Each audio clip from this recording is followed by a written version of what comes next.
বোকাজান আসাম ভয়েসৰ দৰ্শকলৈ স্বাগতম জনাইছোঁ। মন্ত্ৰী ৰঞ্জিত দাসে মূল্যবৃদ্ধিৰ ওপৰত বিশেষ মন্তব্য প্ৰকাশ কৰিছে।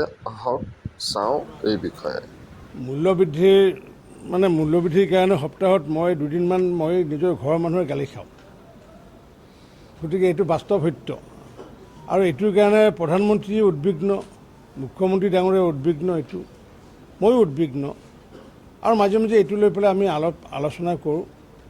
তথাপি তাৰ মাজতো মই দেখিছোঁ যে আমাৰ ভাৰতত প্ৰায় 56খন আমাৰ চিটি আছে আৰু সেই চিটিসমূহৰ আমি ডেইলি আমাৰ যি ভাৰত চৰকাৰৰ প্ৰাইচ মনিটৰিং চেল এটা আছে আমাৰ মিনিষ্ট্ৰী অফ কনজিউমাৰ এফেয়াৰ্ছৰ, আৰু 56খন যি চহৰৰ বিভিন্ন সামগ্ৰীসমূহৰ পাইকাৰী সামগ্ৰী আৰু খুচুৰা সামগ্ৰীসমূহৰ তেওঁলোকে সন্ধিয়া 6 বজাত নেশ্যনেল ইনফৰ্মেটিক্স চেণ্টাৰে একোখনকৈ ডাটা প্ৰকাশ কৰে।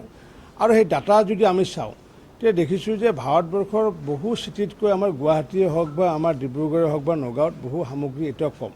মই বুলি এইটো কোৱা নাই যে মূল্যবৃদ্ধি হোৱা নাই, মূল্যবৃদ্ধি নিশ্চিত ওপৰত হৈছে, কিন্তু মূল্যবৃদ্ধি হ'লেও ভাৰতবৰ্ষৰ তুলনাত অতিৰিক্ত হৈ মূল্যবৃদ্ধি অসমত বা নগাঁৱত হোৱা নাই। গতিকে মূল্যবৃদ্ধি যিহেতু ডিপেণ্ড কৰে কিহৰ ওপৰত, যে উৎপাদনশীল ৰাজ্য যিসমূহ আছে সেইটোৰ ওপৰত ডিপেণ্ড কৰিব। আমি উৎপাদনশীল নহয়, আমি হৈছে গ্ৰাহক ৰাজ্য।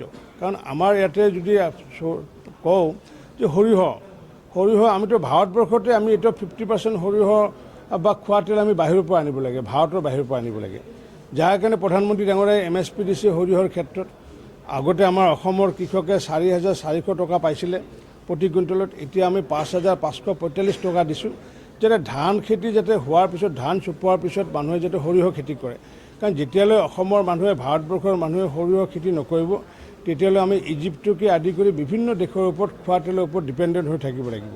গতিকে আমি আগন্তুক দিনত যাতে অমৃতকালত আমি যে 2047 চনত যিটো আমি ভাৰতবৰ্ষ আমি গৌৰাষ্ট্ৰ হোৱাৰ কথা আমি কৈছোঁ, তাৰ মাজত এইবোৰৰ কথা লুকাই আছে যে আমি ভাৰতবৰ্ষৰ প্ৰতিগৰাকী নাগৰিক যাতে আমি যাতে আত্মনিৰ্ভৰ হ'ব পাৰোঁ, সৰিয়হৰ ক্ষেত্ৰতে হওক, খোৱা সামগ্ৰীৰ ক্ষেত্ৰতে হওক, যিকোনো ক্ষেত্ৰতে হওক, আমি তাকে নিৰলসভাৱে প্ৰধানমন্ত্ৰী ডাঙৰীয়াই ন্যূনতম সমৰ্থিত মূল্য আগবঢ়াইছে।